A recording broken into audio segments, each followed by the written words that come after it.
অমর একুশে বইমেলায় সাবেক প্রধানমন্ত্রী শেখ হাসিনার ছবি সংবলিত ডাস্টবিন স্থাপন করেছে বৈষম্য বিরোধী ছাত্র আন্দোলন।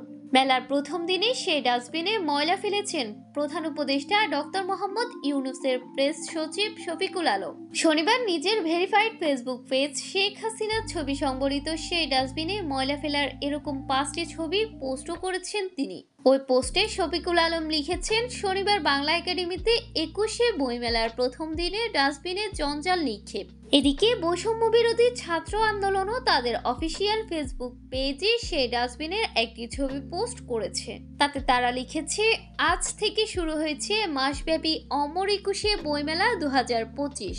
বইমেলা এলে আপনার হাতের অপ্রয়োজনীয় ময়লা আবর্জনা ডাস্টবিনে ফেলতে ভুলবেন না। মেলার অভ্যন্তরীণ পরিবেশ সুন্দর রাখুন, আবর্জনা মুক্ত রাখুন।